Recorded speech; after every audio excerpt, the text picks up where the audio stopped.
And our first speaker is going to be Dr. John Moriarty, who is joining us from UCLA.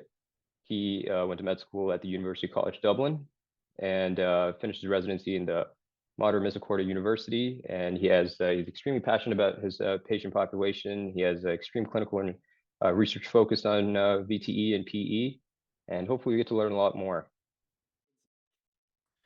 And what we're charged to do over the next 10, one of the most interesting and sexy areas in all of kind of vascular medicine, which is PE and interventional PE.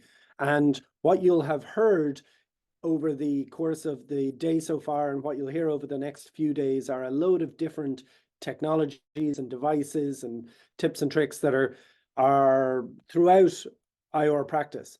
But I think you would be challenged to find one where the new technologies and the new approaches are coming faster than with PE.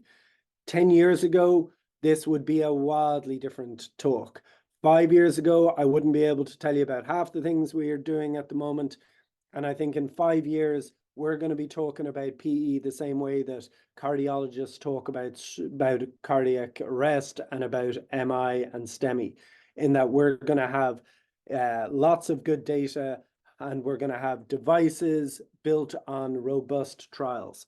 So what I'm going to do over the next few minutes or so is just give you a kind of an intro to where we are at the moment and run through why I think this is a really good area for IOR particularly to become involved in. And certainly if you're a med student interested in getting into IOR, this is something you're going to be doing, I think, for the majority of your career.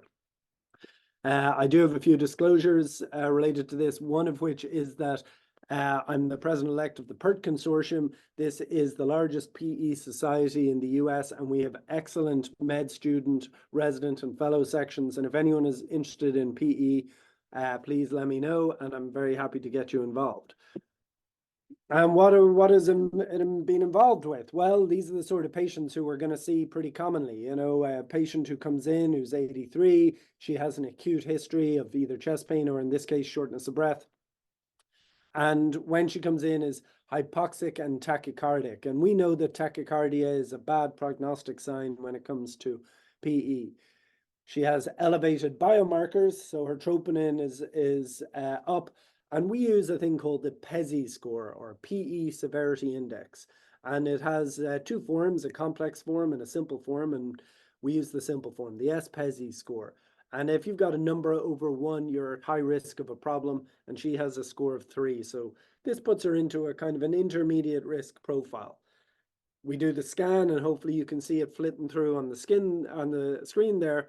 And two things to bear in mind. The first is that within her pulmonary arteries, she has a load of clots, so a big saddle embolus. This is a lot of clots sitting right in the main pulmonary artery.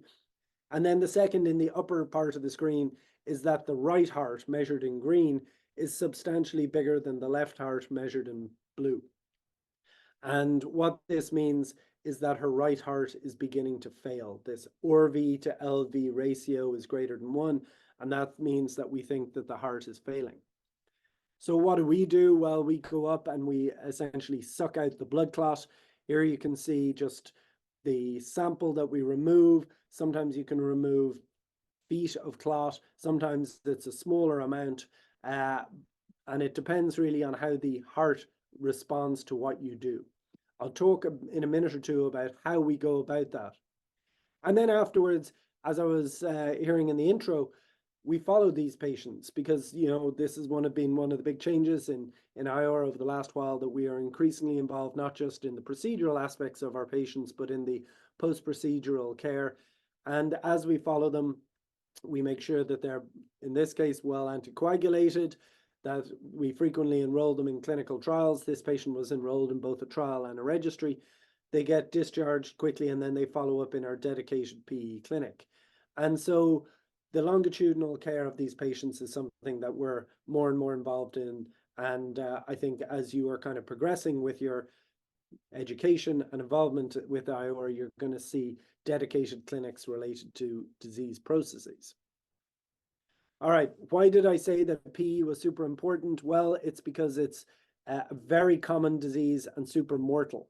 The Surgeon General a few years ago called PE a health emergency within the US. There are 180,000 PE-related deaths, so this far outstrips almost all the cancers. And if you get a PE, you have a severely elevated mortality if you're within the bad subgroup. And we tend to look at the kind of overall pie of PE patients as being either in the non-massive or low-risk PE group, which is people who have a low risk, the intermediate risk PE group, which is in the kind of 3 to 15% risk of dying at 90 days, and then what are called massive PE or high-risk PE, where you've got a chance of dying of upwards of 30%, so far greater than if you had a heart attack. If you have a heart attack, a STEMI in the US today, you've got a 3.2% 30-day mortality. With PE, it's over 30%, so it's 10 times worse than having a STEMI, and therefore we should be better about managing these patients. And one of the things I just want to restate is that we manage these patients, really, we're managing their heart. While it is called a pulmonary embolism, and yes, the clot is in the pulmonary arteries, what these people die of is they die of right ventricular failure. And so most of our therapies, whether we're given drugs or devices, is goaled towards getting rid of the afterload that is causing the right ventricle to dilate. And so increasingly, IOR is involved with evaluation of right ventricular failure and all the devices, tips, and tricks that go into management of RV failure. As I said, there are different ways that we call people who have PEs, and I just want to highlight that the way that we now in the US do it is we follow the ESC, the European Society of Cardiology guidelines, and we call people by high, intermediate, or low. So in some of your kind of historic journals and some of the books written up to maybe 5 or 6 years ago, you would see words like massive and submassive. We don't really use those anymore. We talk about high, intermediate, and low risk. So previously, people would give anticoagulation and they may give systemic dose TPA. But if we want to give less of that because of the risk of bleeding or because it's not particularly good in some patients, what are our options? And the good news is we have a ton of options. And I'm only going to touch on some of them because some of them are rarely used, things like RV support devices like the Impella that we heard earlier on, I'll touch on, but it's really not a very commonly used device. And this is a disease that's so common that we have to have it available almost in every hospital in the US. So where do IOR come in? We come in with these advanced therapeutics on multiple different levels. And this is a surgical video of a thrombus being removed. And I leave it here to show you that the amount of clot can be pretty insane. That we're talking an order of magnitude bigger than what you would get out of a patient who has a stroke or a STEMI. And therefore, our devices have to be an order of magnitude bigger or better.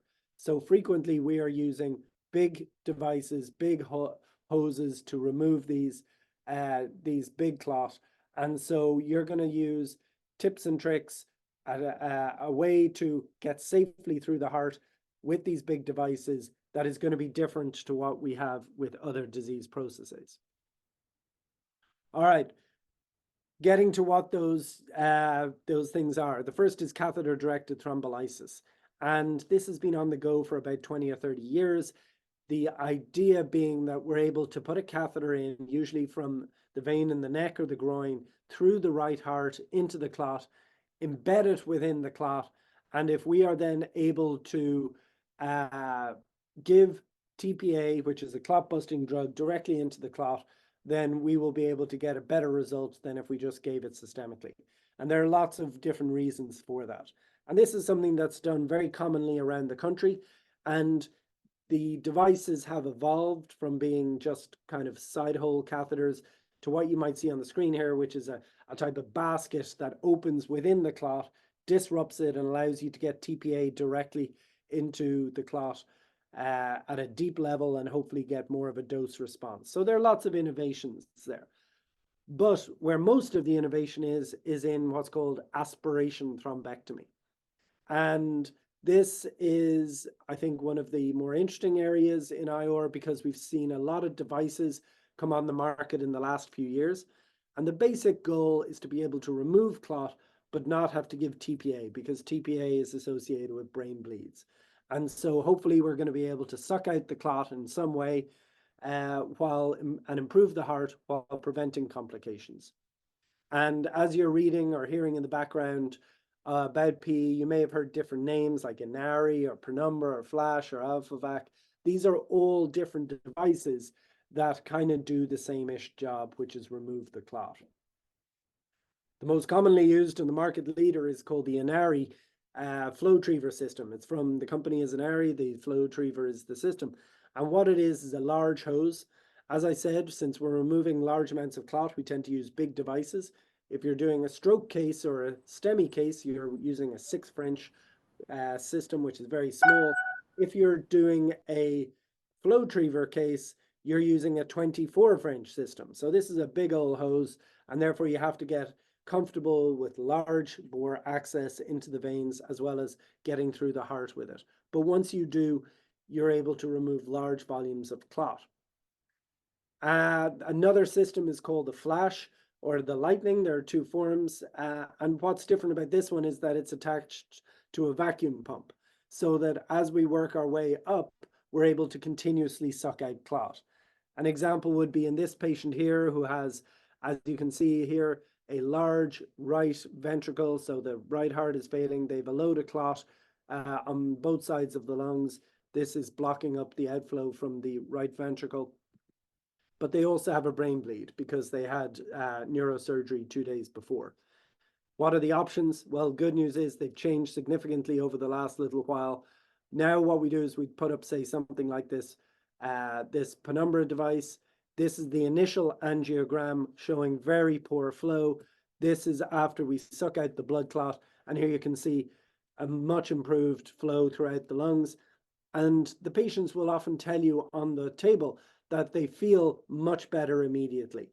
They feel that that heavy weight has been lifted off, that their heart rate goes down, their breathing improves, and hopefully their risk of an arrhythmia and death goes down accordingly.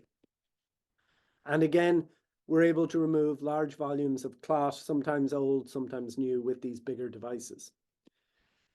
So those are what we do in the majority of patients. For one moment, I'm going to talk about what do we do if someone is dying in front of you, if they are crashing and you need to protect that right ventricle. And there are a couple options. One of those is an ORV support device, which you'll see on the right pane there, called the Impella. I will say that this is not too frequently used in PE because it does require that there be no clot left within the pulmonary arteries. What is much more commonly used is ECMO. And ECMO you'll come across during your critical care and your cardiac surgical rotations. And what you're basically doing is you're offloading the right ventricle. ECMO allows the ventricle to rest. So you're sucking out blood from the venous side, bypassing the right heart, allowing it to decompress and rest, and then pouring it into the arterial side so that oxygenated blood can get to the brain, the liver, the legs, everywhere where it is needed emergently. And ECMO can be extremely effective at rescuing patients who are in ORV failure. But I do want to say one thing about it is that time to ECMO is crucial. That if you are considering using ECMO, use it fast. Because if you are less than 30 minutes from the time of arrest to ECMO, the results are excellent. If you are above 30 minutes, then the results are dismal with less than 10% surviving. And so if you are going to think about using it, get it going early. If you are ever asked about someone who has an out of a hospital arrest and they're found to have a PE and people say about ECMO, there have been no known survivors. And so essentially this is something that you want to use in someone who is about to arrest, about to get super sick, and have it ready to roll in a quick fashion. So with that, I'm going to kind of draw to a close and hopefully answer any questions that you might have. Where are we in 2024? Well, the good news is there are tons of treatment options. There are more coming every day. And increasingly, we are getting better options to treat our patients regardless of their presentation. I think that intervention is favored more and more. Hopefully data will back that up, and that as we go forward, we're going to see a lot more data-based and evidence-based approaches to who we treat and how. And then finally, as has been talked about previously, this is very much a team sport. We work closely with our pulmonologists, our crit care teams, our hematologists, cardiac surgery, and the idea of a PERT or a PE response team is something that has gained a lot of mainstream acceptance. And I think much like we have trauma teams and stroke teams, PE teams are here to stay.